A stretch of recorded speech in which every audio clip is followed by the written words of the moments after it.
What's up guys, welcome back. This is anime fiction. You'll be watching What If Naruto Became Goku's Brother Part 4. Now, let's begin. Bulma is undoubtedly a remarkable genius, and this fact is indisputable. With her significantly enhanced cognitive processing capabilities resulting from the substantial surge in her new power, she now operates at a level of intelligence that allows her to think hundreds of times faster than previously. Fundamental techniques with ki, such as launching energy blasts, she mastered that in no more than 2 minutes, and after 15 minutes, she was already starting to grasp the concept of floating. The unlocking of her ki and the significant enhancement of her power from the outset were the primary factors at play. However, considering she is human, a species without the inherent instinct to utilize ki like a Saiyan or Namekian, this achievement stands out as particularly remarkable. Her potential had been completely realized. With Guru now in significantly better health and possessing greatly enhanced strength, the duration required could be considerably reduced. It was astonishing to consider that, based on my scouter, Bulma possessed a battle power that surpassed that of Goku during the canon Namek saga, at least in his base form. Combat power: 14,840,000. It was remarkable how significantly effective Guru's ability was in unlocking dormant power and potential. According to Guru's explanation, individuals are generally born with a predetermined potential. Their growth strength is irrelevant, as their predetermined potential will always exceed that fixed level of potential. Guru has the ability to help many individuals realize their full potential. They have the capacity to strengthen further, but it will require a significant amount of time for their potential to return to its former level. It was logical. As a result of providing her with the fruits from the Tree of Might, her base ability experienced a significant enhancement. Consequently, her potential, which was several times greater than her current base ability, indicated that the strength she would acquire would be substantially greater. It remains quite remarkable that Bulma's battle power escalated from 12 to 14 million, rendering her capable of defeating Frieza in any of his forms, except for his final one, with relative ease. She transitioned from being at the lowest tier of the universe to ranking among the top 20 strongest beings currently alive in Universe 7. While she engaged in conversation with the Namekians and explored her curiosity about their way of life, as well as inquiring about basic ki techniques, I seized the opportunity to ascend into the air and ventured off into the distance. Given my pace, I was able to cover several miles in under a minute. I have an idea I would like to explore. I was quite confident in my ability to achieve this task. Shortly after my arrival, a recognizable large shape descended behind me. I glanced back to observe the imposing figure of Guru smiling down at me. "Did you follow me?" I inquired.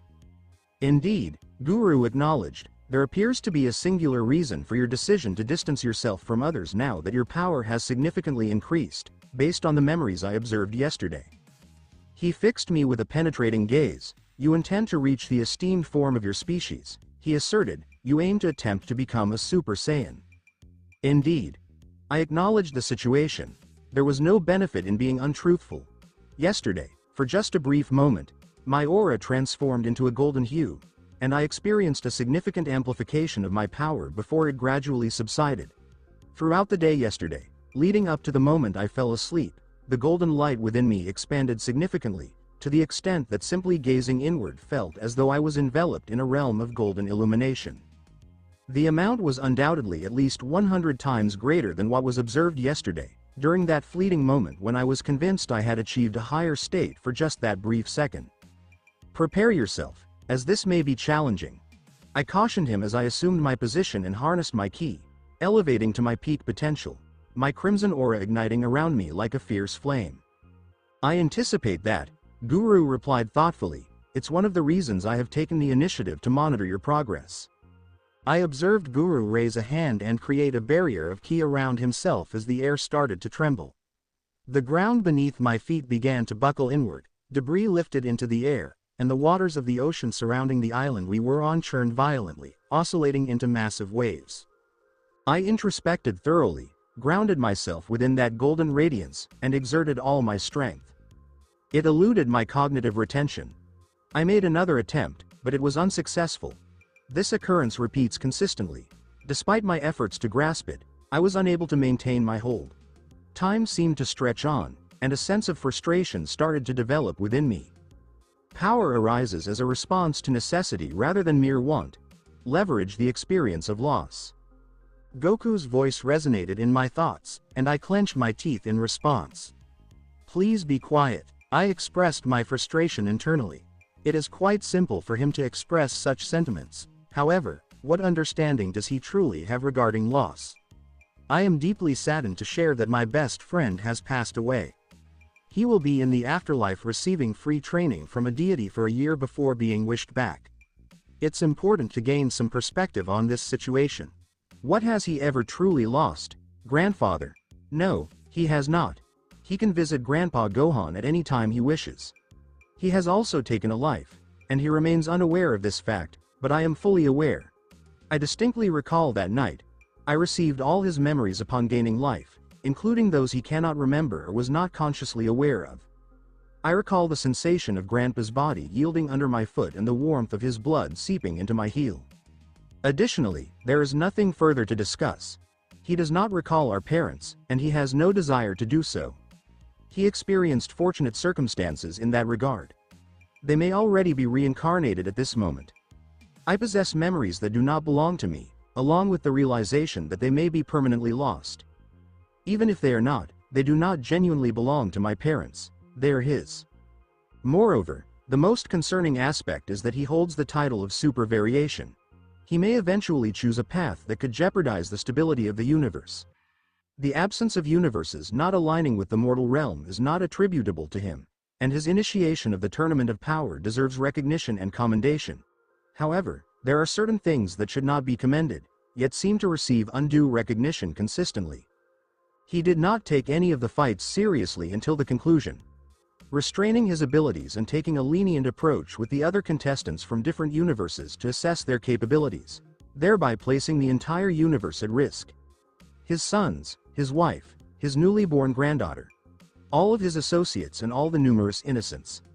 How many times did he nearly get disqualified from the battle arena during that tournament due to holding back? It is his responsibility.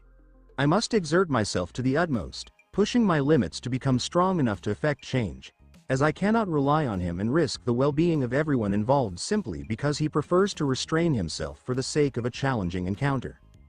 Indeed. Disregard Son Goku. A realization occurred, and my entire essence radiated with a brilliant golden light. A moment later, my vision returned, and I found myself gazing through a blinding golden aura while the sky above had turned pitch black, reminiscent of Purunga's presence. Thunder boomed throughout the atmosphere, and lightning danced among the clouds. From the scouter positioned over my right eye, an astonishing figure was displayed before me.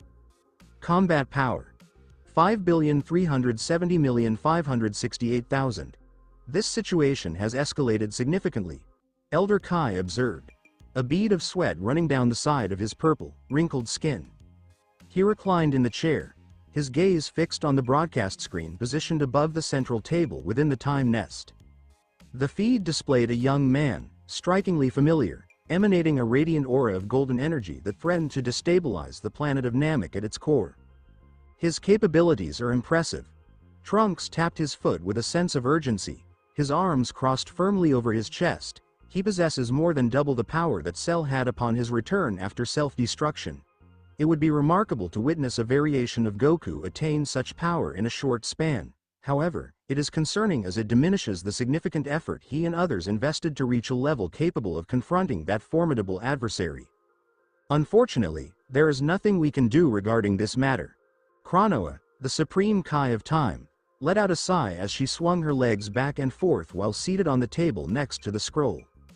The alteration to this timeline's history was so subtle that I completely overlooked it, and it had a delayed effect as well.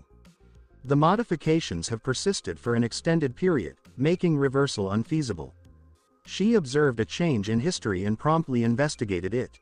However, the change was so subtle that she was unable to identify it at all. Ultimately, it was merely a straightforward concept introduced to the mind of an individual from that timeline, which would not manifest for several years to come.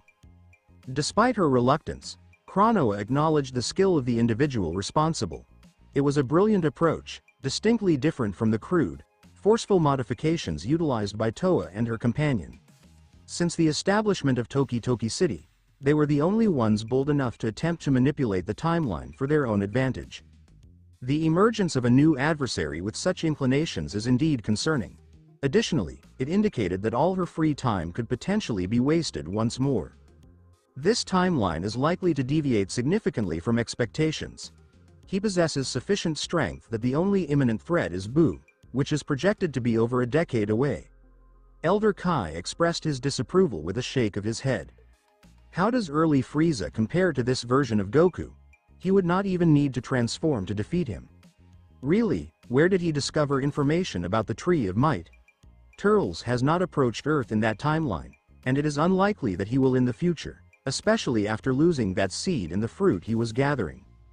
Trunks pondered aloud. It's probably just something shown to him by whoever caused this in the first place. At the very least, he does not appear to be a terrible man. He is actively going out of his way to help others outside himself. He's kinda cute, in a rugged bad boy kinda way, Chronoa murmured, bending forward to look at his transmitted picture a little. Think he has a girlfriend? You mean besides this one's mother of that timeline? Elder Kai pointed a thumb at Trunks, chuckling with pleasure. Quote. I was really hoping to forget that I saw that. Trunks moaned. This is a lot easier than I thought it would be, Bulma remarked as she drifted through the air. The fruit and the unlocking of your potential helped with that, Nail said as he stood below her. From what we've noticed, it seems your species has an innate talent for controlling ki. The problem most would run into as far as humans go is unlocking that ki. But you don't have to worry about that, nor do you have to worry about exhausting your ki anytime soon. You have more or less skipped over the parts that usually take you the longest to deal with. Bulma smiled. Score. Good to know, she said, giving him a thumbs up. Naruto truly went above and above in terms of proving his worth as a partner. She should give him a prize. Maybe do something good for Guru as well, because she appeared to be so strong now that she could probably kill her former boyfriend with a smack of her pinky. 14,840,000. Her strength had grown to such an incredible level. When her development stalled and Naruto and Guru flew away to chat or something, she couldn't believe it. Even Goku, who used to appear godlike in power in comparison to her, was suddenly nearly infinitely weaker than her. It almost didn't seem real. But it was. She had recently blasted off a ki blast without thinking about it, accidentally destroying a mountain. That was both terrifying and amazing all at once. But she was accustomed to rolling with the punches and adjusting. She'd been doing so since a young monkey kid scooped her up in her automobile a decade ago and threw her around like a feather, and then was unconcerned when she was shot in the head. You know, your world is lovely, but there's hardly much to do, is there? Not gonna. It'd be a wonderful play for some R&R and relaxation, but I'd go stir crazy after a while. Bulma continued the chat as she experimented with her new abilities. She wondered how long Naruto would take to teach her Tien's clone, the multi-form, as it was called. You should definitely stop by Earth someday. There's so much more to do. Like my father enjoys golf. I believe you would enjoy it as well, Mori. She smiled down at the other Namekian guiding her on how to use her ki, a nice old senior Namekian. Really, everyone here was incredibly friendly. She had to wonder what sort of bastards Piccolo had to deal with when he first came on Earth if he was meant to be like these men. Golf. I've never heard of it, but I'd be pleased to participate if it's as enjoyable as you say it is, Mori giggled. If what Lord Guru wants to discuss with your young buddy is okay, it would be wonderful to visit Earth at the very least and catch up with Dend. What do you mean? Who is Dend? Bulma asked. Mori hummed and turned his head to gaze around. A second later, he raised his finger and pointed to a group of small Namekian youngsters, notably the shortest of them all, saying, "That is him there. A child under my care and the youngest of us all currently living on this planet." Right, cute little guy, she said. But what's so special about him? Your Dragon Balls only give one wish, correct? Nail chopped in. Bulma cocked an eyebrow, unsure what that had to do with anything, but nodded in agreement. That is why. Guru is sending Dend with you when you return to Earth to augment the Dragon Balls and grant you 3 wishes. Bulma's eyes opened at what she heard, and a large grin crept over her face. That's amazing. She shouted excitedly, spinning backwards in the air due to her enthusiasm. We'll be able to get so much more done with 3 wishes if anything crazy happens. Bulma cut herself off as the sky darkened and the air started to tremble. The earth trembled as a gigantic earthquake ripped through the world, and the mountains all around began to crumble. Thunder boomed as lightning flashed, and the globe around them appeared to be experiencing a world-ending cataclysm. Her scouter sprang to life, instinctively reading a sudden influx of enormous power. A very familiar power of 107,411,360 began to swiftly soar upwards at such rates that she feared, despite all of the time she'd spent strengthening the scouter mechanisms, it was going to fail and explode. "What the hell is he doing?" Bulma screamed as she was thrown around in the air by the tremendous wind current that had been created. "Did you know, Bulma?" Mori spoke up, apparently standing perfectly well despite the earth seeming to open up and take him whole and many of his brethren shrieking or screaming in shock and panic. There are some races that can go through species transformations to increase their power massively. Bulma's eyes widened as she realized, he's trying to turn into the giant monkey thing. She yelled. She recalled how terrible it was when Goku turned back in the day. Even Roshi couldn't touch him, and Naruto was so much stronger than Goku back then that it wasn't even funny. Close is what is known as the Uzaru form, which all Saiyans with tails can achieve. Mori shook his head. Saiyans, on the other hand, have another transformation that is known throughout the universe as legendary and unbeatable. It is referred to as the Super Saiyan. Guru believes Naruto is strong enough and has what it takes to become the first in 1,000 years, Nail said, standing quietly with his arms crossed behind his back and watching coolly in the direction Naruto had departed, Guru trailing behind him. Clearly he was correct. Still, Super Saiyans are known as unbeatable fighters, but I never believed the power of one was this amazing, Mori said. Naruto may very well be the strongest being in the entire universe now. The strongest in the universe? Bulma gazed at the figure glaring back at her from the scouter. More than 5 billion. King Piccolo had already conquered the Earth with a combat force far less than 1,500. She might easily believe that. She even considered hoping for the ideal guy. The stronger boyfriend can be a much better option.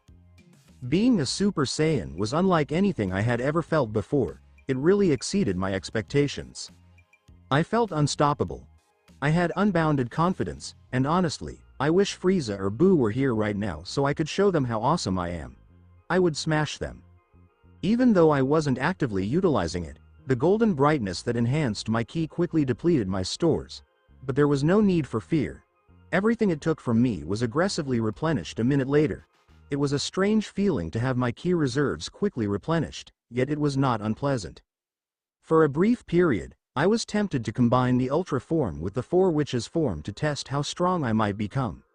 But I could simply do the arithmetic, and I should get nearly 9 billion. But there's no purpose in luxuriating in the sheer bulk of my own might. It'd be like masturbating by turning up my strength to the maximum. But, no matter how much I wanted to, it was pointless. Nobody here, or any place outside of Beerus and Whis, could possibly combat me. And now that I think about it, I don't want to inflict any more damage to Namek. I took a deep, trembling breath and redirected the roaring aura of gold power about me. It took a few seconds, and my power felt like a roaring, bucking beast that lashed out and resisted me at every turn. It took more work than I wanted to admit to keep my aura securely compressed and coiled within my body, and even then it seemed like it might burst out of me at the slightest lapse in focus. I didn't separate the golden light from my ki, though. I wanted to adjust to becoming a Super Saiyan as much as possible. The more I practiced controlling my strength in this manner, the simpler it became to master. With things taken care of, I turned to face Guru and blinked, my mouth slightly open. Guru was still standing behind me, with his barrier in place to protect him from my roaring strength. But he was in the depths of a crater at least 20 feet deep, towering over it even then. In fact, he was somewhat larger than normal. Absolutely massive, a good 100 feet tall if not taller, his already strong shape considerably thicker, with an extra pair of formidable, heavily muscled arms joined his original two in holding the barrier around his torso. Absently, I pressed the scan button on my scouter. 107,053,195. Only a few 100,000 away from becoming as strong as my basic form. I couldn't help but chuckle. Namek probably wouldn't need me today if Frieza was this powerful. Especially considering Guru's wizardry. Frieza's lack of control over his own strength, and Guru's Namekian regeneration. The barrier rippled and vanished before my eyes, and as I laughed in ear-ringing enjoyment, Guru shrunk back to his regular form, his additional arms disappearing. "Looks like you're feeling pretty good after your transformation," Guru mentioned as he walked up out of the crater towards me. "Totally, I'm feeling great," I said with a smile, still chuckling and wiping a tear of joy from my eye. "It's super intense, like everything's cranked up to 11, but honestly, I've never felt better." "That's great to hear." Guru smiled and took a long, thoughtful look at me, his eyes lingering on my hair. I couldn't quite see what it looked like at the moment, but I'm curious to check it out later. "Your power has grown beyond my wildest expectations," he said. I knew from the memories I saw that the transformation was incredibly powerful, but experiencing it in person was something else entirely. "Totally, it's pretty intense," I said. "I think I'll need to take a few days out in the sticks to really get my control sorted out." "Yeah, I mean, it shouldn't really be an issue. There's so much space on this planet, especially considering how few of us there are right now." The big Namekian elder waved his hand towards the vast landscape of islands, mountains, and ocean, saying, "I must say, thanks to what you've done, I can finally get started on that. Now that I've got my youth back, I can help bring more Namekian kids into the world." That was really great news, and it's not just because I like the Namekians. They're a really talented and strong race, and they could definitely help raise the mortal level of this universe quite a bit. "Hey, before you jump into any plans and take off to make them happen," Guru chimed in again before I could say anything, a smirk on his face as he pointed out my habit of diving headfirst into things whenever I get an idea. Which, to be honest, has been happening quite a bit lately. "I've got something for you. It is something that I believe will be a big help to you in your future endeavors. Something I made with the help of all of my children of the Dragon Clan." "Oh?" I lifted an eyebrow, a golden blonde one at that, clearly intrigued by him. Guru raised one hand, and a black sphere shimmering with prismatic light appeared above his palm in the air. It rippled, and the colors spread across the black sphere, filling it up and forming into a portal. I could see this big flat island that was just covered in blue grass, floating right in the middle of what seemed like an endless ocean of water. Just one Namekian island. I raised my second eyebrow to join the first and glanced over at Guru, feeling a bit puzzled. "So, what's this all about?" I asked. "You know, I was really fascinated by that dimensional space you mentioned, the hyperbolic time chamber. It got me thinking about the wishes you made to Purunga yesterday, and an idea popped into my head," Guru said with a big grin, clearly proud of himself. "The tree of might doesn't actually need a planet to grow, right? It just needs a space that's big enough and has enough life energy." He lifted his free hand and pointed it at me, his grin widening. "I and my children created this dimensional space, the same kind that works as the base of the hyperbolic time chamber to my knowledge," Guru continued. "It has well enough space within to rival a small planet, and you yourself have access to infinite ki now, do you not? So, what exactly is ki? It's basically the essence of life, right?" "Wait, you can do that?" I stared at him in disbelief, and for a brief moment, I lost my grip on things. My aura flared up suddenly, causing the ground to shake for miles around before I managed to rein it in again. Guru chuckled. "Oh, this is a piece of cake compared to the Dragon Balls, my young friend," he said. "All I need to do now is transfer the ownership of the space to you by linking it to your ki, tying it to you, and then planting the seed inside. No need to stress about hopping from one planet to another to take care of the seed and grow fruit. You can just nurture it yourself whenever you want." Wow, this is just something else. Wow, amazing is just the tip of the iceberg. He's made me this awesome dimensional storage space. And it will passively grow fruit from the tree of might. Namekians are just the best, you know? Seriously? You can't be serious? Trunks looked on, his expression flat as he stared at the footage, his eyes wide and unblinking like a fish out of water. Even the shiny teal jades of his Super Saiyan form couldn't hide the lifeless look in his eyes. "I guess that's one way to handle it." Elder Kai let out a snort, and then a huge grin broke out on his face. "Oh, that Beerus from that timeline is in big trouble. I'm super excited to see how this timeline unfolds next. It's pretty fascinating how fast things can shift in the mortal world." Chronoa was humming away.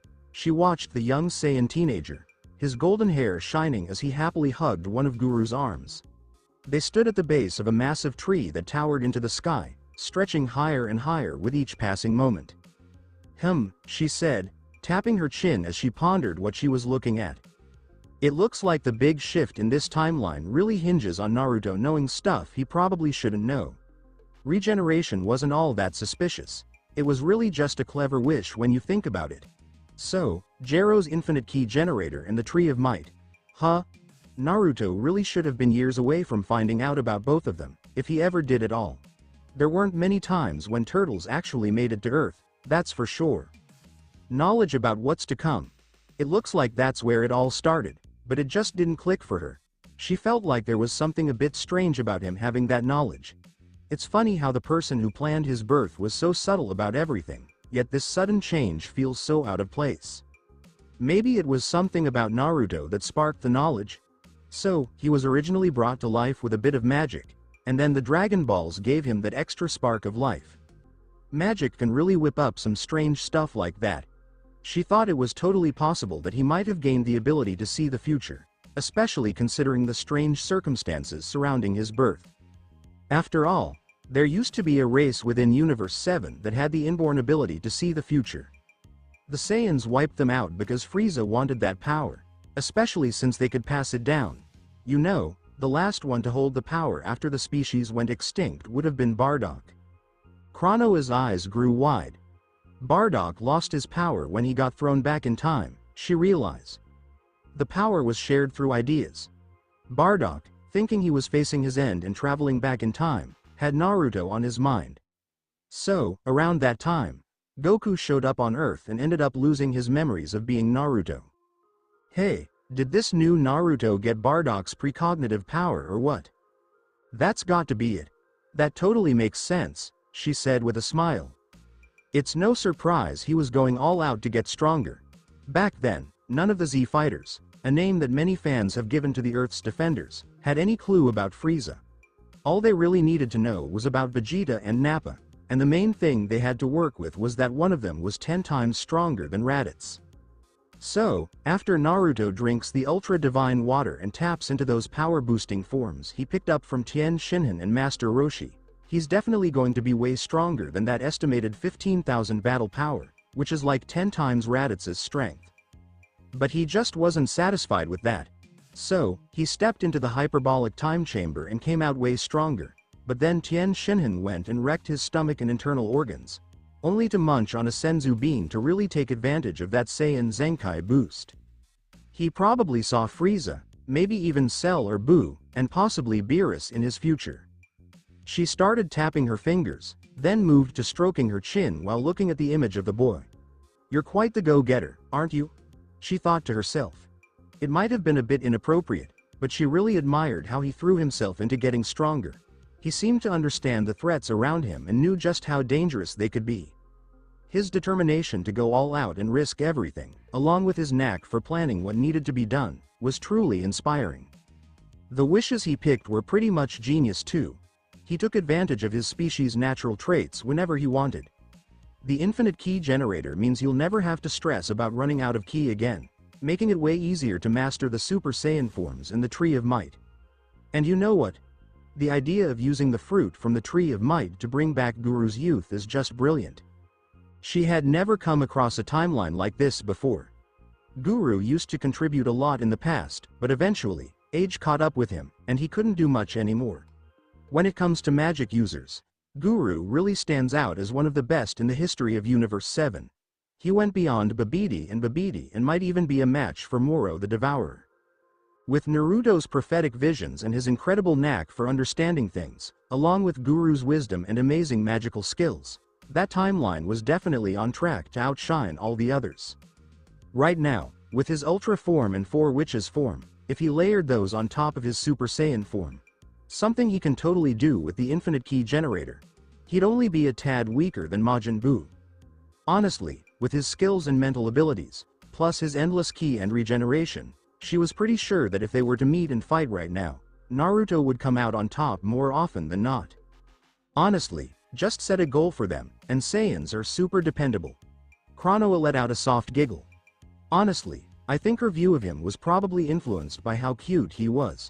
She found it really intriguing how a morally righteous Saiyan could tap into their more primal instincts and abilities. She wouldn't mind a night alone with him, that was for sure. It had been a long, long time since she'd been with a man. Even millions of years. She was really considering giving it a shot with Trunks. He was handsome, strong, reliable, endearing and more himself.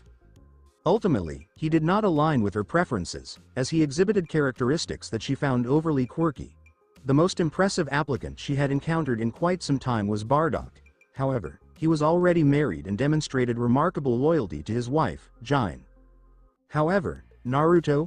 He triggered all of her responses, even more so than Bardock had.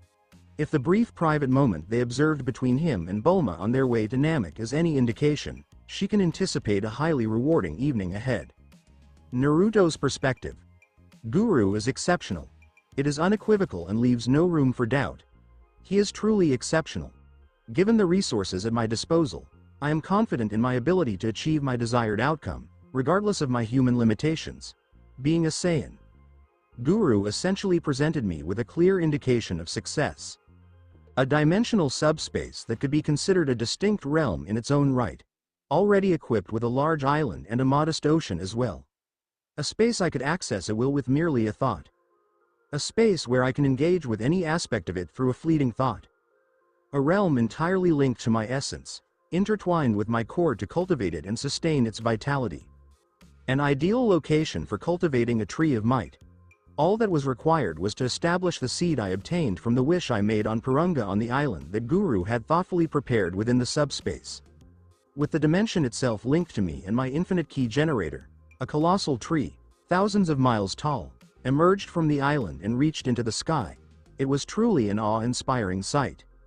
I embraced Guru with such intensity that he had to utilize the four witches form, which he had acquired from my memories, to develop 2 additional powerful arms to detach me. 24. The Tree of Might was capable of producing that many fruits each day. According to Guru, those 24 possessed a life force comparable to that of planet Namek itself infused within them. With my advanced key generator, I am capable of harnessing the entire life force of a planet within a single day, experiencing minimal impact from the process. I have dedicated a week to mastering my Super Saiyan form, following the remarkable gift from Guru. During this time, the fruit I consumed has elevated my battle power by over 3 million. I have significantly increased my strength compared to Goku from the canon Namek saga, simply by consuming some fruit each week. Embracing the principle of working smarter rather than harder is certainly a philosophy I support in the current landscape. It appeared as though thunder resonated from above, accompanied by powerful shock waves that reverberated through the atmosphere, while a golden light cast its hue across the sky. Dend, seated nearby, reacted to the clash of my 2 clones engaged in combat high above us. He accompanied Bulma following the departure of Guru and myself. It appears that Guru, upon unlocking his potential, also imparted the knowledge of how to utilize the potential unlock spell he had developed. Guru shared with me that Dend has achieved significant success on Earth. He aimed to achieve a similar status for his youngest child with my assistance, while concurrently contributing significantly to my mission of safeguarding the universe and elevating the mortal level to prevent Xeno from erasing us. "Are you doing well, little green?" I inquired from my position, my head resting comfortably on Bulma's thighs. "I'm doing well." Dend responded quietly, a hint of discomfort in his smile. "I am still acclimating to the intensity of such powerful forces in close proximity. However, may I inquire as to why you continue to refer to me in that manner?" "It's merely a light-hearted nickname given your small stature and green appearance," I said with a hint of amusement. "With dedication and effort, you could potentially become Super Kami Dend in the future." A fist struck me on the head in a reprimanding manner. It was fortunate that I remained in my Super Saiyan form. Otherwise, with my power reduced to 1/3 of its usual capacity in the base form, the impact could have been significant given the strength of the individual to whom that fist belongs. "Please refrain from teasing Dend in that manner," Bulma informed me, glancing down as she adjusted her scouter. "He's still unfamiliar with the type of playful teasing from Earth. He may perceive it as actual bullying. Make him aware of his actions, and you may find yourself on the couch. There are 3 beds in the ship, however. I raised my objections, indicating the location of the ship, which was situated just a few dozen feet away beside one of the massive roots of the Tree of Might. As Bulma chose to accompany me and brought Dend with her, I also brought the spaceship along during our visit. This location is exceptionally convenient in that regard. It effectively serves as an inventory in my view. The island has likely expanded significantly since that initial day. I am uncertain about either option. It could be a result of the significant key that has permeated this dimension. What is the next step? I will combine two to create additional space, and the third is designated for Dend, of course. Bulma displayed a smug expression, sticking her tongue out at me. If Dend were not present, I would engage in the act and capture it between my lips, observing her reaction in that moment. It is perfectly fine, Miss Bulma. Dend raised his small green hands in an attempt to reassure her. I understand that he is merely joking. Dend is quite impressive. I offered her a subtle smile. As she rolled her eyes and returned to her task, I allowed a smirk to form, savoring the sense of accomplishment. I extended my hand, and with a focused thought, a portal materialized above my palm. This enabled me to reach in and retrieve one of the fruits that had ripened just a few hours prior. I could ascend and retrieve one, but I prefer to remain comfortable here. Please, take a bite, Dend, I remarked as I retracted my arm, presenting a spiky orange fruit in my hand before tossing it to the young Namekian child. Welcome to Team Naruto. Thank you. Dend inclined his head respectfully after catching the fruit, and only then did he bring the fruit to his mouth and commence eating it. As with many individuals experiencing something for the first time, he found himself overwhelmed and expressed everything without restraint. His aura of energy, that is. This is exceptionally delightful. There is additional support available, should you require it, I responded, offering a thumbs up. Please feel free to reach out if you need anything further. Dend smiled at me with his mouth full of fruit, and as he began to reply, he said, "Well now, you're certainly having fun, aren't you?" A clear and pleasantly amused voice resonated from behind us. I did not recognize that individual at all. I did not perceive anything at all. I abruptly sat up from Bulma's lap to glance behind us as she and Dend exclaimed in unison at the unexpected voice that emerged from nowhere. I was taken aback upon recognizing the individual. A tall, muscular young man with light purple skin and white hair, complemented by a pair of black round spectacles that frame his eyes. As I proceeded, I became acutely aware of its presence, as though it had existed there all along. His authority. It was immense, so vast that I could not perceive a conclusion to it. With a decisive thought, I dismissed my two clones and propelled myself forward at maximum speed. My musculature expanded, and a second set of arms emerged from my shoulder blades. In what felt like an instant, I unleashed 4 punches, each one potentially powerful enough to sever Frieza's head from his body. In an instant, I found myself propelled backwards at an incredible velocity, blood escaping from my mouth and my body overwhelmed by intense pain, leaving me momentarily disoriented. I returned from a considerable distance, making contact with the ocean and generating massive tidal waves that surged outward in opposing directions from the point of impact. What is going on? I expressed my astonishment while lying afloat in the ocean water. My arms, all 4 of them, were severely damaged and contorted in opposing directions, as were my legs, and it felt as though all my organs were compressed. "I see you have managed to survive that," Fu remarked as he suddenly appeared above me, a friendly smile on his lips while he looked down at me with his crimson-red eyes filled with keen interest. "The wish you made for regeneration is quite impressive. You've already mostly recovered." "Splendid." As he indicated, within moments the pain subsided, and my damaged bones and organs began to heal, while I sensed my strength increasing, my ki surging with energy within me. Spoiler. Zenkai. The thought of asking him what he was doing here crossed my mind. However, it was overshadowed by an intense and overwhelming anger. Solar flare. I raised my hands to my face, generating a significant burst of intense light. I raised my hands into the air and brought them together, all 4 of them. The blue energy manifested rapidly, shifting to a fierce, sparking crimson red as I focused all of my ki into the sphere of energy formed between my hands. I have the financial capability to do so with my limitless ki generator. It resisted my grip, and the immense energy contained within my hands felt as though I was supporting a celestial body, 100 times Kamehameha. I extended all 4 arms towards his direction, one arm positioned over his eyes moments later. I ensured to direct my aim diagonally upwards as I released the crackling crimson-red sphere of energy in a powerful beam that resonated throughout the galaxy. It surged over Fu, obscuring everything within my line of sight.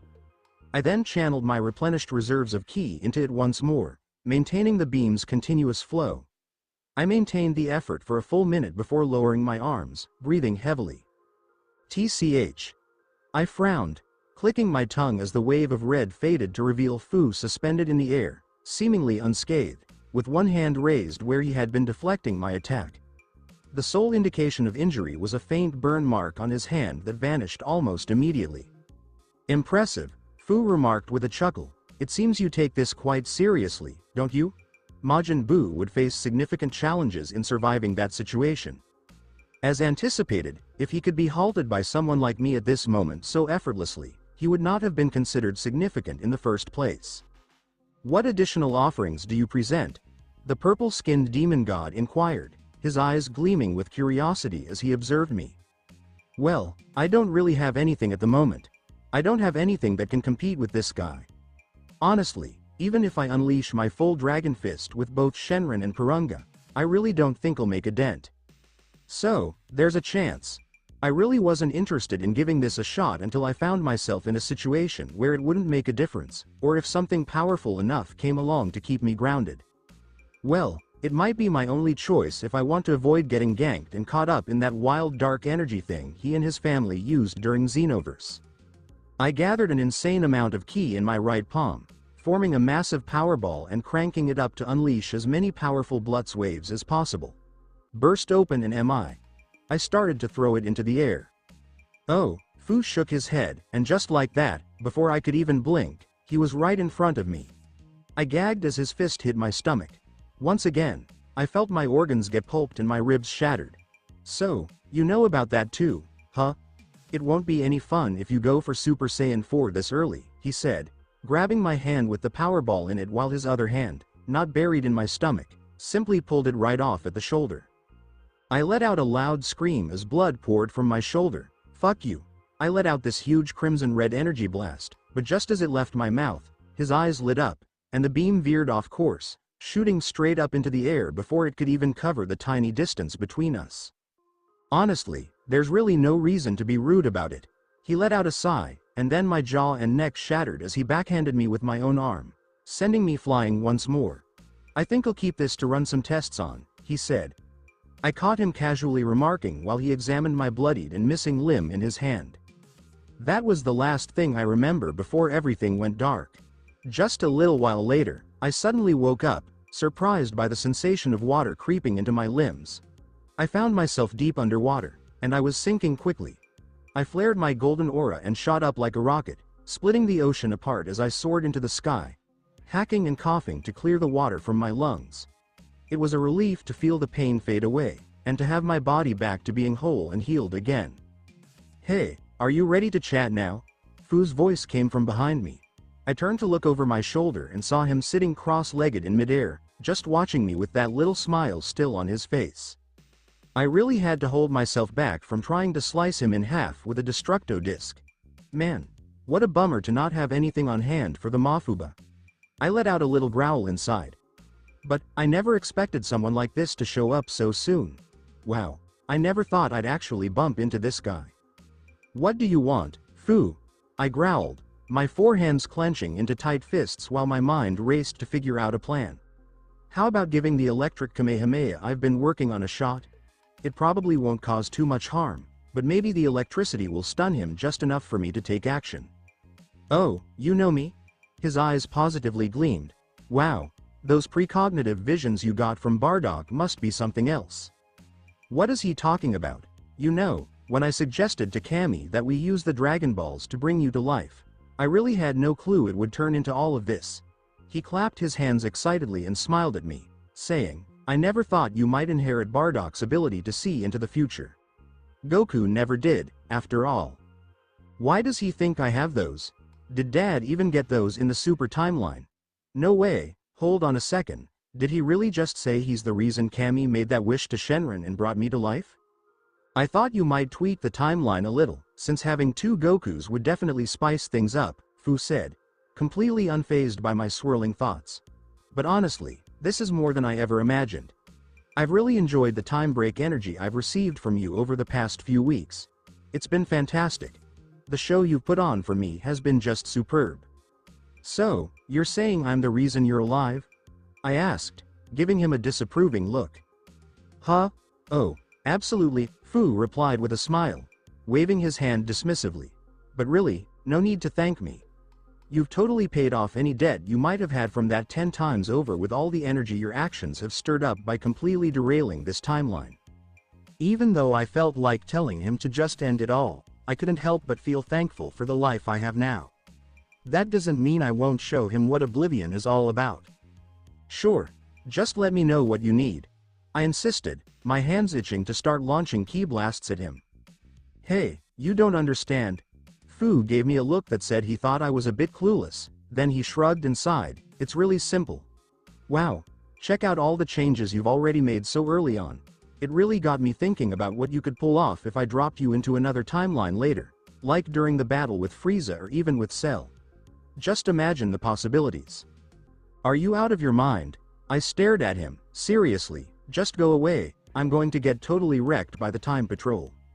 Nah, don't stress about these sticks in the mud. Fu just laughed and brushed off my worries like they were nothing, even though they had this huge army of races at their command, packed with Frieza race, Super Saiyans, and who knows what else.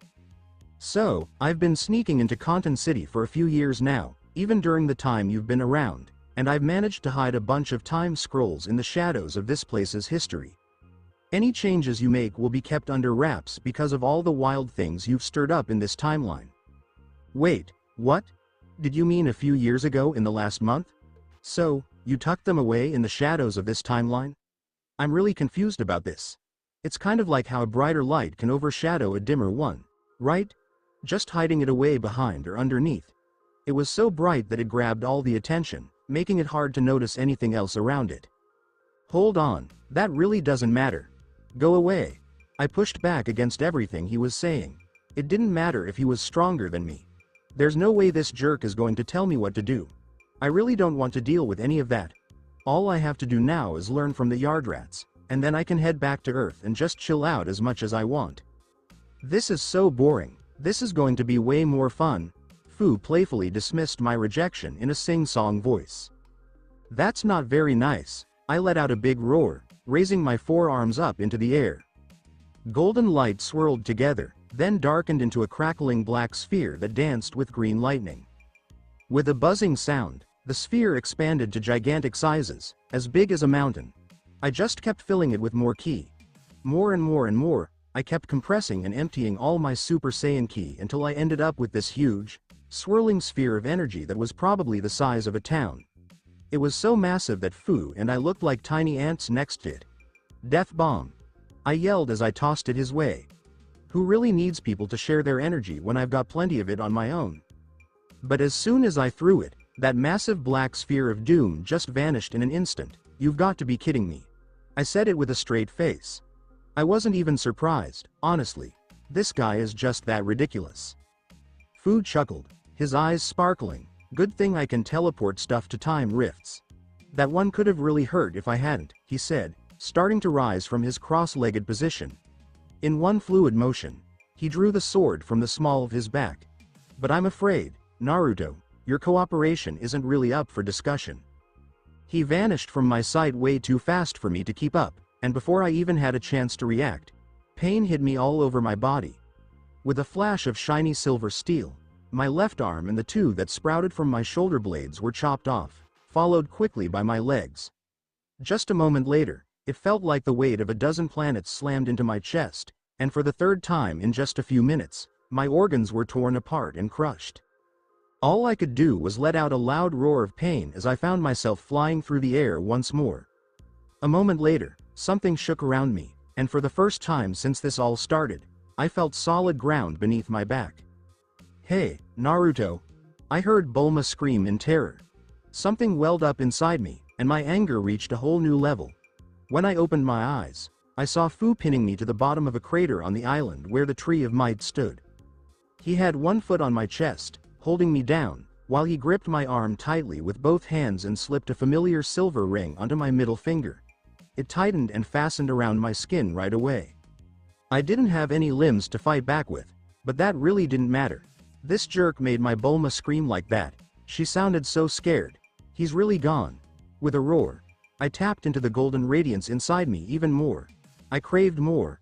I pulled in everything I could, not just into my aura and ki, but right into my body, my brain, my eyes, my muscles, my hair. Everything was used to tap into more power. My aura burst into life, and I focused it, sending a powerful blast up at him like a wild hurricane of golden energy crackling with lightning. I noticed him wince as a cut opened up on his cheek. "Let me explain how this will work," he started, talking over my howling energy and brushing aside the slices appearing all over his body. "This is a time ring, but I've made a few tweaks using magic. So, whenever I feel like it, I can take you to certain timelines that I've got all set up. Once we get there, you won't be able to come back to this timeline unless you pull off something really amazing that changes history, just like you've done here." He shared his thoughts. I was just listening with half an ear, though, both because of the concentration I was putting into utilizing my Super Saiyan strength to strike, and because I felt it when the mind-numbing anguish in my body subsided and my limbs came back. As he finished, I raised my freshly regrown left arm, crimson ki sparkling dangerously, and unleashed a full power energy blast. But just as I did, Fu grinned down at me and vanished, as if he had never existed, enabling my laser to shoot up into the air and hit nothing. "Fuck," I grumbled, switching off my aura and sinking back into the crater I'd found myself in. "Naruto, are you okay?" Bulma rushed into the crater, Den following behind her, a horrified expression on his little face. My eyesight swirled. I should give him more fruit so he's stronger and can protect himself better. I thought blearily. I felt like I was about to pass out. "I'm fine." I tried to reassure them both, regardless of how I felt, but as I was about to respond, a quiet bell-like chiming sound came from my right hand, and I looked down to see the time ring on my middle finger begin to sparkle. "You've got to be fucking kidding me," I grumbled, tired and dejected all at once. I had an impulsive thought. Chop off my finger. But by the time I completely recovered, only a few seconds after the cloud over my mind cleared, it was too late. The light moved over my body to where my finger was, and I felt myself alter. A single second later, the light faded and I found myself seated in the identical spot within my sub-reality. But even while I was in this area, I could roughly remember where I had been before entering there, because I would always exit at the same spot. But now I feel like I've arrived somewhere altogether else. What the hell is going on? Bulma worried, her eyes wide with surprise, as she grabbed me and pulled me to my feet. Who the hell was that, and what was he talking about different timelines and crap for? When I thought about Fu, a vein throbbed on my forehead, and I felt my aggression rise anew. Before it could completely consume me, I slid out of my Super Saiyan condition and collapsed against Bulma, feeling the majority of my wrath drain out of me. "A demon," I muttered, my temples throbbing with anguish. Coming down from the high of Super Saiyan was something else, and apparently the one who mind-whammied Kami into wishing me life in the first place. Bulma was grumbling. "You can't be serious," she said. "Things were looking great. You were stronger even than this Frieza guy that seemed unstoppably strong just a month ago. And now this guy just pops up and slaps you around." She grabbed my shoulders and pulled me back, looking me in the eyes. "What does this prick even want, and what's with this stupid ring he stuck on you?" she demanded fiercely. "It's called a time ring, and it allows you to go to the past or future," I stated with a sigh. "And what does he want?" "For the most part, just to throw me into multiple timeframes and produce a slew of problems." "Just fantastic, man. I was completely unprepared for this. I suppose it's my fault for not thinking things through thoroughly. I am well versed in the Xenoverse and understand that timeline adjustments, such as my birth, are not normal. But, honestly, I didn't care about all of that since I was so angry off at first. I've had tunnel vision. I've been so concentrated on being strong enough to cope with the likes of Frieza, Cell, and Boo so that I can sit back, relax, and do whatever I want that I hadn't stopped to consider what my existence actually meant. Fu smashed it straight in my face, so I guess I don't have to worry about it anymore. Chronoa, the Supreme Kai of Time, and the Time Patrol are most likely aware of my presence right now. And, since they haven't done anything to fix my existence or the chronology, I may presume they can't do anything about it. However, Fu is the true problem. I don't have the strength to cope with him yet. Or, more specifically, he has means of denying my capacity to injure him right now. My tainted spirit bomb, which I'd created in the last week with my endless key generator, he'd teleported into a temporal rift rather than tanking it like he had previously. That was some Namikaze Minato crap. I have nothing to cope with right now. I got a close-up look at him using telekinesis and sensed how he manipulated his ki for it, so I have a rough idea of how to do it myself and believe I can replicate it, but the only thing I can think of to counter that bullshit of teleporting my attack into a time rift is learning how to use magic myself or manipulating space and time with my own ki. That means learning from the Yardrats. My planned destination after Namek had left and Bulma had already found the coordinates in the planet database she'd obtained courtesy to my own space pod and the remnants of Raditz's. Wait, my eyes widened as a notion occurred to me. Did Fu know I'd be going to Yardrat next? How long had he been observing me? Did he come just before I arrived at Yardrat and understand their strategies to prevent me from having a counter like that? On that point, he stopped messing around when I tried to become a Super Saiyan 4 and immediately cut off my attempt. Mr. Naruto, Den tugged on the torn pieces of my GI top, bringing me out of my reverie, and I looked down to see the still terrified-looking green kid peering up at me sheepishly. Are you okay? Do you need me to heal you? I kneeled down and placed my palm on top of his head, smiling at him. Nah, I'm fine, child, I comforted him. I'm tough, so don't worry. Thank you for asking, though. Oh, that's fine, Den said softly before gazing around. But now what? I felt as if the light from the ring transported us elsewhere. Wait, it did. Bulma blinked. I didn't even notice anything. She was more interested in toying with her ki, relaxing, and appreciating Planet Namek or my new small realm than in developing her skills on purpose. Yeah, from the looks of it, we're in another timeline, my reply being, I can feel outside this place and we're definitely not on Namek anymore. Just great, Bulma said, slumping down to her ass. Magic dragons, demons, planet-busting idiots, and now time travel. What does it say about my life that I am not surprised by this? She gave me a sarcastic glance. You've lived a blessed life. I taunted her. I'm feeling a lot more calm now that I'm no longer in Super Saiyan form. I'd been in it for a week and hadn't realized how nervous I was or how much animosity was seething beneath the surface, despite how comfortable it was to be with Bulma and Den. When Fu showed up, I absolutely lost control of my aggression. On impulse, I attacked with everything I had. Both because he was so powerful and because I knew right away how much fucking trouble he would bring with him, making my dreams of a calm existence seem more out of reach. Sure. Blessed, Bulma sneered, let's go with that. I opened my mouth to tease her about the fact that she could blow up a planet now if she wanted and was more or less biologically immortal thanks to the wish I made for us both to get regeneration, but before I could, she met my eyes and glared at me. By the way, I've decided, I'm promoting you to full-time boyfriend now, she said and jutted her chin out at me challengingly, as if daring me to disagree. Congratulations, you aren't a trial boyfriend anymore and are the real deal, aren't you super lucky? Sure, lucky, let's go with that. I smirked, reflecting her own comments back to her. Her brows raised, and she smirked as she maintained my stare, her eyes smoldering. What's a boyfriend? Den asked innocently, breaking through the increasing tension. I'll tell you when you're super Kami Den, little green. I responded. So when did we end up then? Bulma inquired after a minute. Are we in the past or future, do you think? I'm thinking the future. She turned to face me, and I shrugged. He pretty much implied that my presence in our time caused massive ripples in our timeline, so I think it makes sense that he'd send us to a future where I didn't exist to see what I made happen. That, and there would be no point in sending me back to a time before the early sagas. Unless he plopped me back when the Saiyan species was still alive and well, it might generate a lot of waves.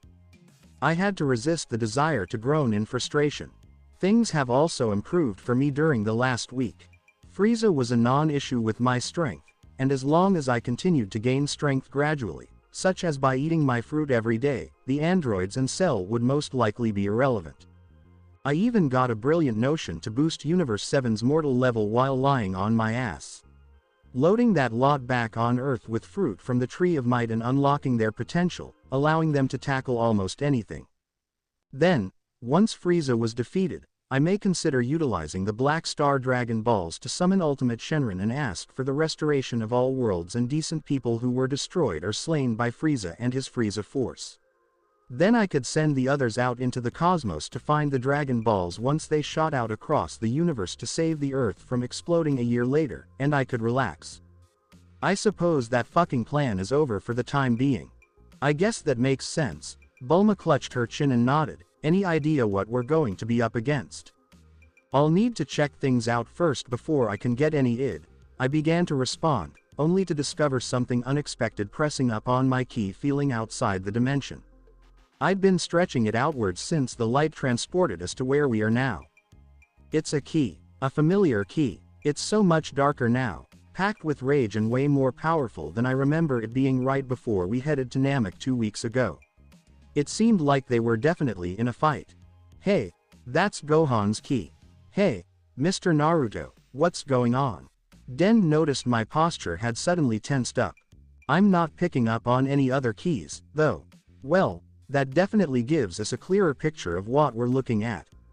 But one really stands out to me from the energy of his key. I waved my hand through the air, and just like that, a portal shimmered into view next to me. As the view opened up, I was met with the heartbreaking sight of a city in ruins staring back at me. Buildings came down, skyscrapers fell, fires lit up the area, and smoke filled the sky. Bodies, so many of them, just scattered everywhere, lying in huge pools of blood, charred and unrecognizable, like burnt pieces of meat, piling up in craters, with blood staining the battered streets. Kids, little ones, facing fear with such terror written all over their faces.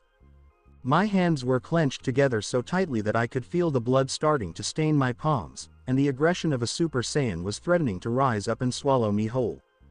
Wow, no way, Bulma gasped in shock, her hands flying up to cover her mouth. Oh no, I think I'm gonna be sick. And quickly found herself bending at the waist to empty the contents of her stomach.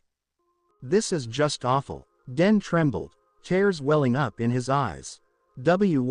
Why would anyone do this? He asked, his voice shaking with fear and deep sorrow. Yeah, I have a pretty solid sense of where I'm at now. I found myself grinding my teeth together, lost in thought. Hey you two, just hang out here for a bit. I went ahead and ordered both of them, and before they could even respond, I leapt through the portal and shut it behind me. I landed next to the body of a young girl, with a little doll lying just beyond her outstretched hand. The smell of death hit me hard. The smell of death, decay, burnt flesh, bile, and all sorts of unpleasantness hit me hard, and I had to really fight the urge to follow Bulma's lead and just throw up right there. I knelt down and reached out, my hand trembling with growing anger as I placed it on the little girl's head. Her spun brown hair was damp with blood, and just touching it made our blood mix on my palm. You poor thing, I whispered. My heart ached. This is just a little girl. Can you imagine the kind of terror she must have felt? And not just her, but how many more children had died like this, running desperately for their lives only to be slaughtered for amusement. I'll fix this, I promise, I whispered. Well, at the very least, I'm happy I found my way here. I'm totally on board to take care of this. I've got Den with me. He might be able to recreate the Dragon Balls here, you never know. I've got this covered, and even if he can't, we've got Bulma's ship. I'm just trying to locate the new Namek in this timeline. Even if I have to kick down the doors of Otherworld, I'm going to find it and make things right. I zeroed in on Gohan's key, and now that I was tuned into it, I noticed another key nearby.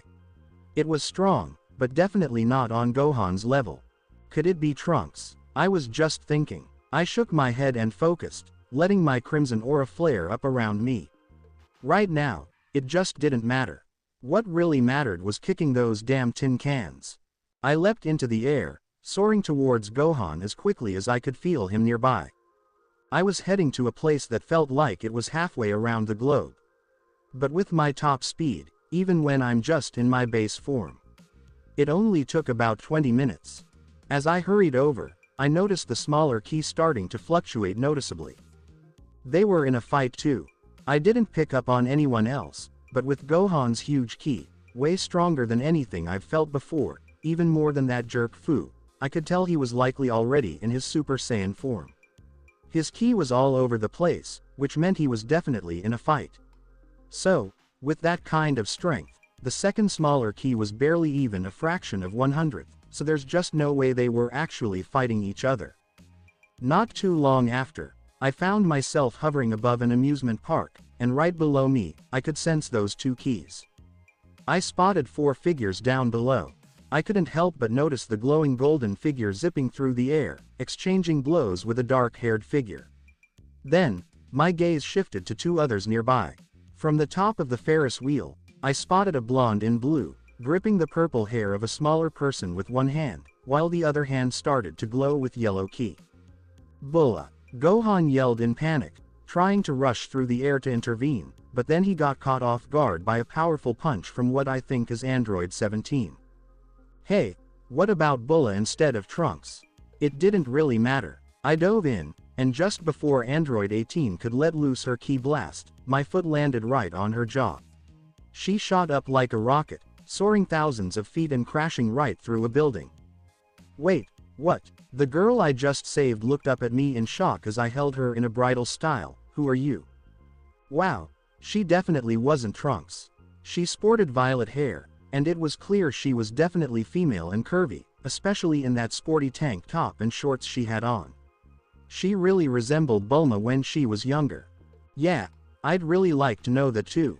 Android 17's voice caught my attention, and I turned to see him looking at me with narrowed eyes, while behind him, Gohan, the future badass Gohan that I'd totally be proud to call my son, just stared at me in shock. A Saiyan. He looked at my tail wiggling in the air behind me, then his gaze shifted to my face, and I could see his eyes start to widen. Father, no way. You can't be, you're too young. A burst of yellow light shot up from where I kicked 18, obliterating the building above her and sending debris scattering everywhere. Who's the little punk that did that? 18 growled as she emerged from the wreckage, her clothes all ripped and torn. Aside from a bit of blood trickling from her lip, she seemed totally fine after my kick. For a moment, I was just blown away by how beautiful she was. She has these stunning blue eyes, gorgeous blonde hair, and a figure that could easily rival any pin-up model. Then I thought about the little girl whose body I found not long ago, and I couldn't shake the feeling that she looked really ugly to me. Hey there, I'm Naruto, but for you tin cans, feel free to call me Son Goku.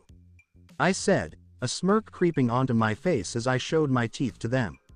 Right now, I'm totally on board to take on the role of Son Goku. Wait, Son Goku, but he's dead, Android 17 said with a bit of attitude. It doesn't matter who he is, 18 snapped, rising into the air and shooting me a furious look. He's a dead man walking for ruining my clothes. It really is, Dad, but how? Gohan looked at me in disbelief, his bright teal eyes shining like a Super Saiyan's. Daddy's home, I said, narrowing my eyes as I tapped into that golden radiance inside me, mixing it with my ki. I felt this surge of energy as I climbed higher, this golden power lighting up all around me, and I couldn't help but shout, and I'm really angry. Whoa, Bulma gasped as I set her down on her feet. What incredible power. Daddy, huh, you really sound like you've got some guts, you little brat, Android 17 chuckled.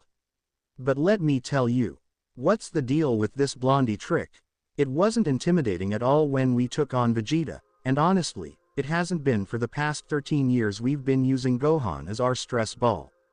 He barely had a chance to say anything before I was right in front of him.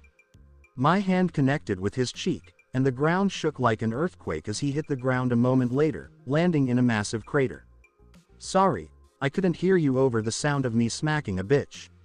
I couldn't help but smirk. That was nice. It's actually really good. It really helped me get a good idea of where I was at with the arcs after the Frieza saga. 17. 18 gasped in surprise, then let out a furious roar and charged right at me.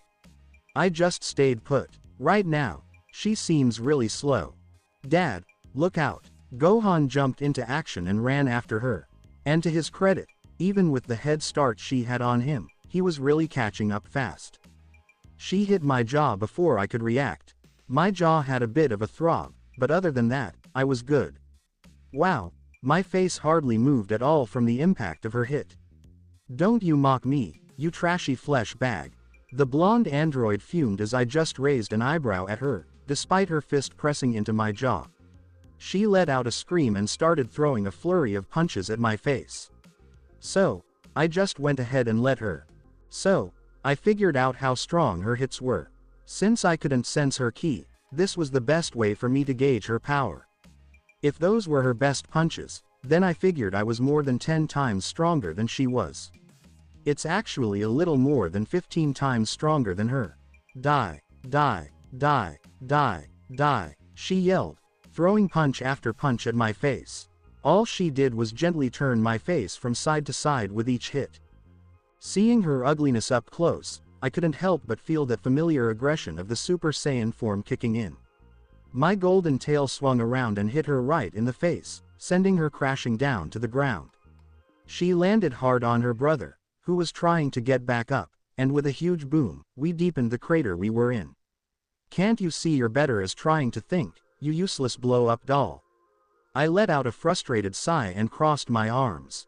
They were up just moments later, shooting into the air. Wow, this guy is really impressive. Android 17 said, he's totally different from Vegeta or Gohan. I really can't stand you. 18 yelled at me. You really dislike that I'm stronger than you, don't you?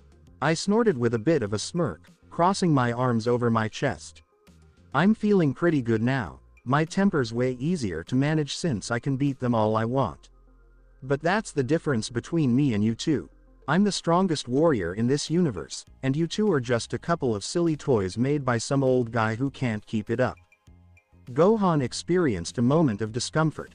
However, he could not deny that he struggled to meet the expectations set by his father's legacy.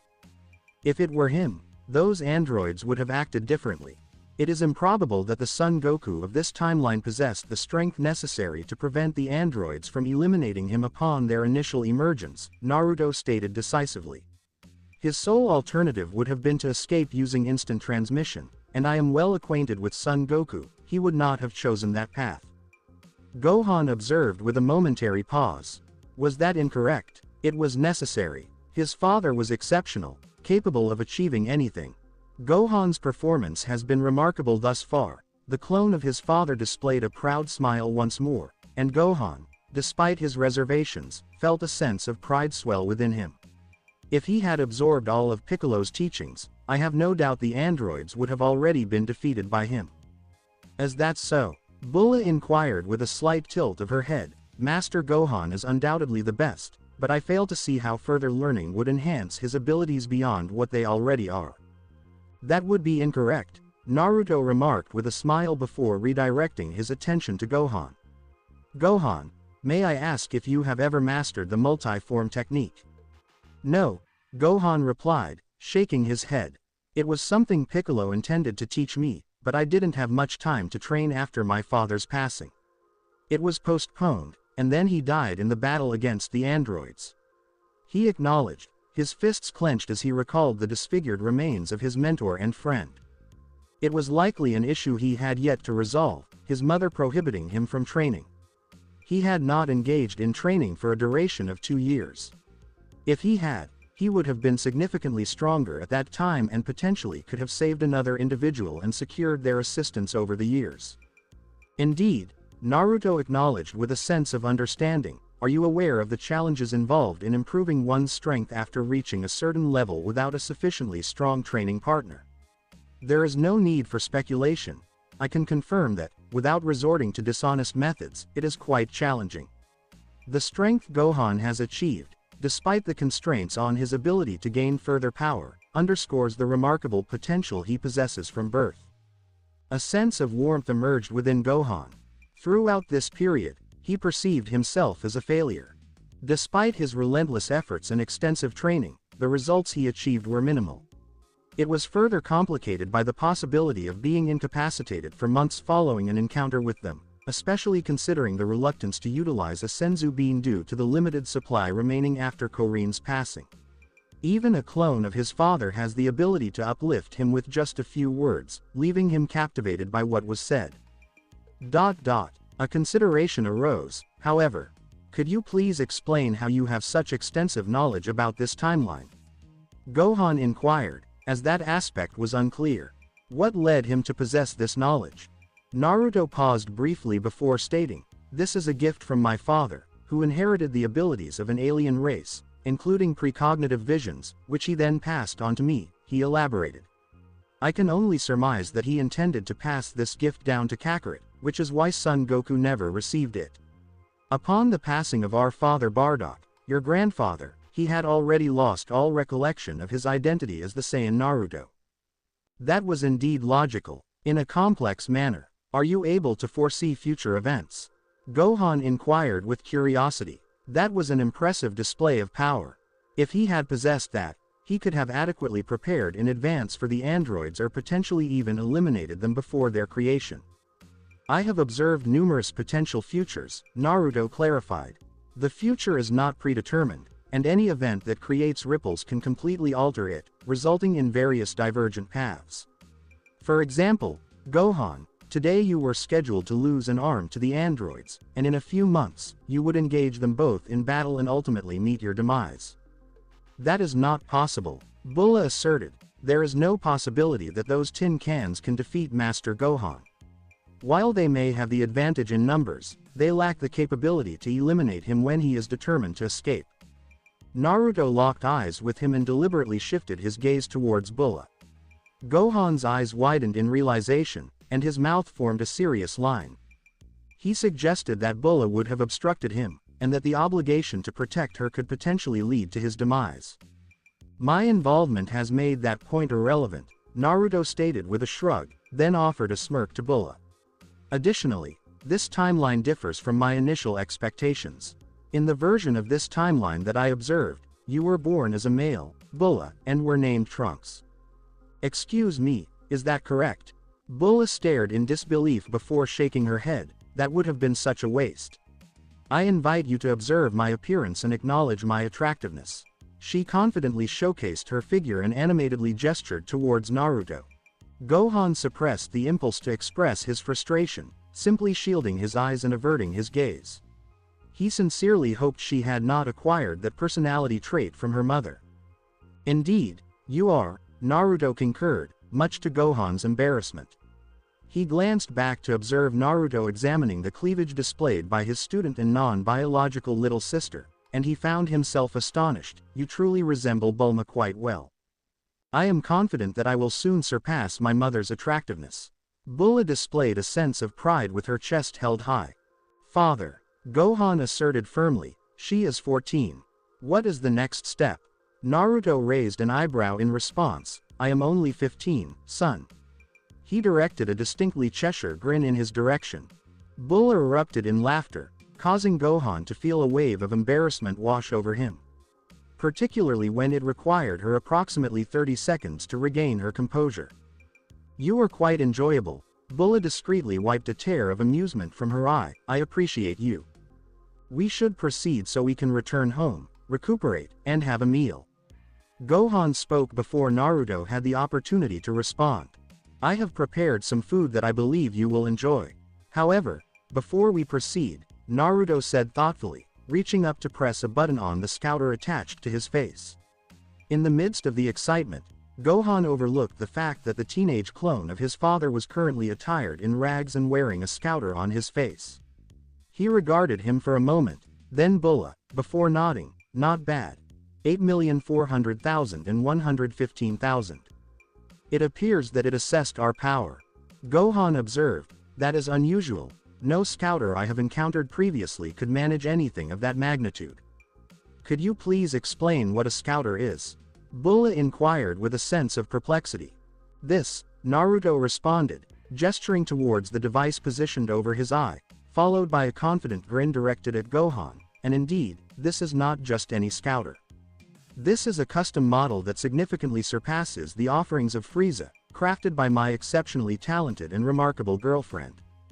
Gohan was uncertain about how to respond to that. On one hand, it was acceptable for him to have one. Conversely, it was unusual to observe any version of his father absent from his mother. Do you have a girlfriend? Bulma inquired with interest. Cool. How does she compare to me? As you mentioned, it may require a few years for you to reach the same level. Naruto offered her a confident smirk. Gohan's eyes widened in disbelief. No, he stated, looking at him intently. Quote. Excuse me, are you suggesting? Bulma paused and fell silent. You may refer to me as Daddy, if you wish. Naruto winked at her, eliciting a surprised flush, while Gohan sighed and rubbed his temples. She is significantly older than you. Gohan recognized the importance of addressing the situation before Bulma had the chance to regain her composure and allow her competitive spirit to dominate. Even if he originated from a time shortly after Raditz's defeat, Bulma would still be in her mid-20s. It appears that Vegeta has not provided you with extensive information regarding Saiyans. The clone of his father shook his head, recalling a name he hadn't encountered in quite some time. A Saiyan will always seek the best and strongest mate. Age is not a significant factor for Saiyans, as they maintain their prime until later years. As long as one is capable, a Saiyan has the freedom to engage with whomever they choose, or at least that was the norm on planet Vegeta. Gohan was unaware of that fact. However, that seemed quite consistent with the nature of the Saiyan race, he surmised. He began to respond, but before he could articulate his thoughts, Bulma had already regained composure. I never had the opportunity to meet my father, and based on how my mother and Master Gohan handled discussions about him, it seems he was quite difficult, she reflected, then smiled at Naruto and gave him a playful wink. That position is currently available, if you're interested. Absolutely not. Gohan carefully considered various strategies to resolve the situation. The Bulma exhibited remarkable strength within her. You have a lively spirit. Naruto chuckled softly. Certainly, I will take on that role while I am present. I can take on that role for the time being, if that is your preference. Gohan expressed his discomfort once more. The experience was almost physically taxing for him to endure. The young woman he had helped raise and regarded as his little sister was now flirting with a teenage version of his father. He found himself wishing that those androids were present once more to deliver a few blows to his head, allowing him to erase the memories of everything he had just witnessed and heard. Please stop, he set aside his pride and earnestly pleaded. All right then, Naruto chuckled, dismissing the matter. Let's proceed with our meal before we begin implementing my strategies for addressing the androids. Before any further comments could be made, Naruto gestured with his hand, and a portal materialized in the air. Before Gohan's astonished gaze, a collection of spiky orange fruit, distinctly recognizable, tumbled into a heap.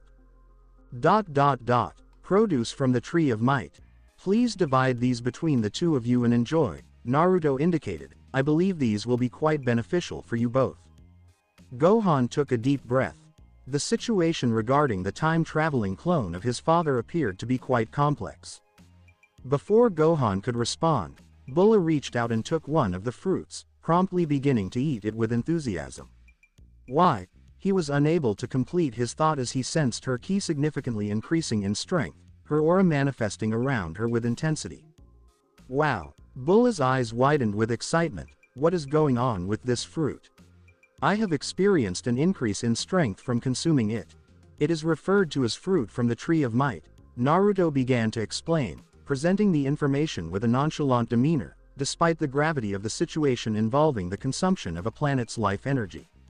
This unique tree typically derives its nourishment from planets to produce these fruits. However, I am supplying it with my own energy to facilitate their growth. Wow, that's really cool. Bulma cheered, raising one hand to give Naruto an enthusiastic thumbs up. You rock, Dad. And of course, she was just continuing that trend, grabbing another fruit and munching on it, boosting her power even more. No worries, sweet cheeks. I've got to give my little girl the best, right? Naruto was totally on board with her as well. Gohan let out a sigh and squinted at him. You're not pulling my leg, are you? He asked. I've seen the kind of chaos the Tree of Might can cause. Even though you're really strong, it could wear you out pretty fast, you know. Naruto glanced back at him with a smile. You're as sharp as always, Gohan, and you'd usually be spot on, he said casually, but don't forget what I just mentioned. I can totally see the future. I get that, but I'm not sure how that really clears things up. Gohan shot back. Dragon Ball's Gohan, Naruto said, rolling his eyes. Seriously, I get that everyone makes dumb wishes on them, but I thought you'd be a bit smarter than that. So, you were hoping for some sort of energy source to keep the tree alive? Gohan asked after thinking for a moment.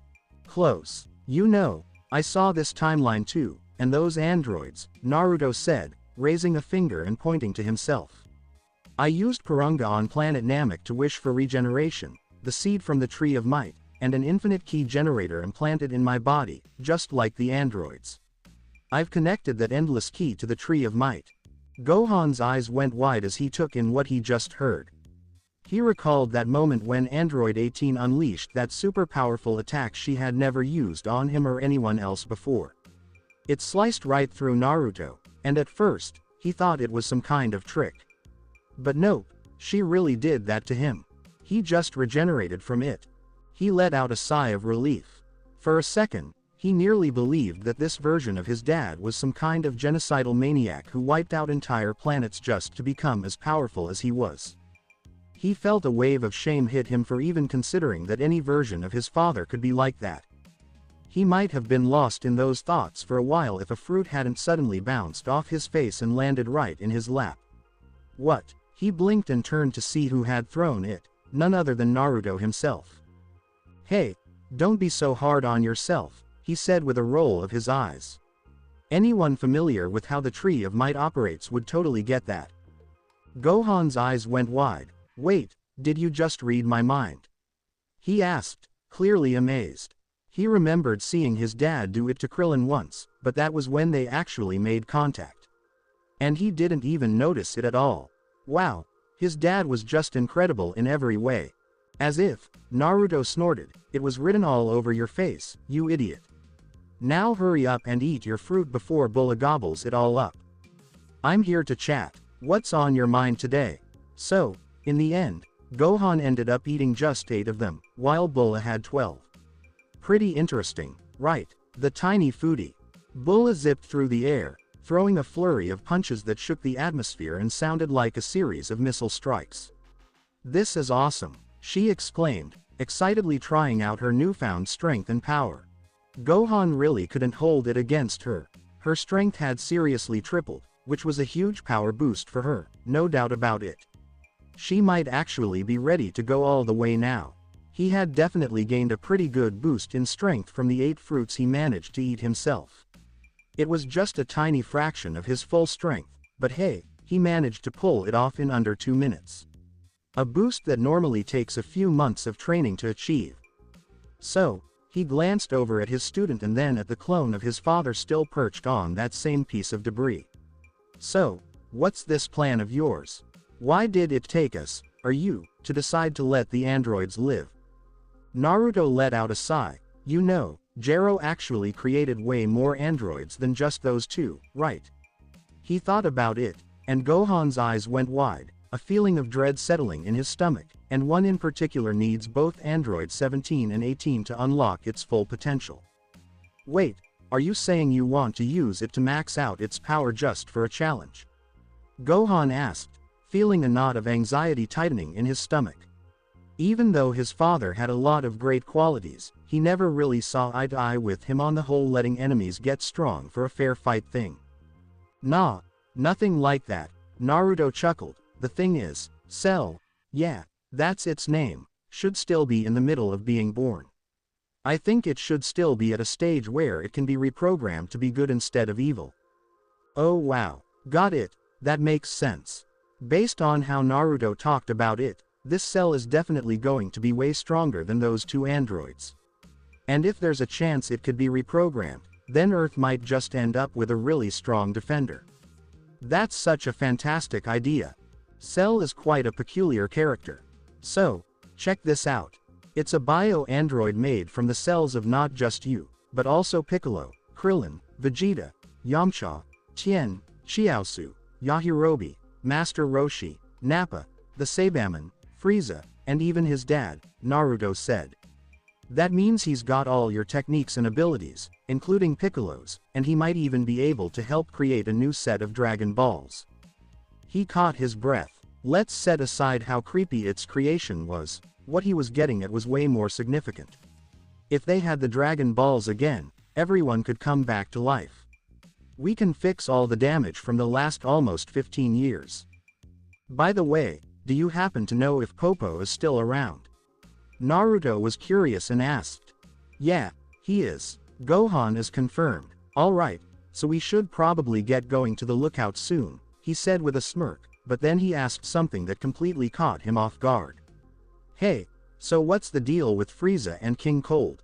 Are their bodies in one piece, or did my counterpart turn them to dust when he took them out? Wait, what? Gohan exclaimed. Why would you even ask that? I just want to double check something. That's all, he said with a shrug. Gohan looked at him with a puzzled expression. What on earth do you need their bodies for? He asked, quickly realizing he wasn't sure he wanted to find out. Honestly, it just doesn't matter. For the most part, they're still intact. Dad took care of their heads, and we laid them to rest where he battled them. It's really not that far from here if you're up for it. He really didn't want to think about what he might need Frieza and his dad's bodies for. But at the same time, he really disliked his natural curiosity that pushed him to want to find out.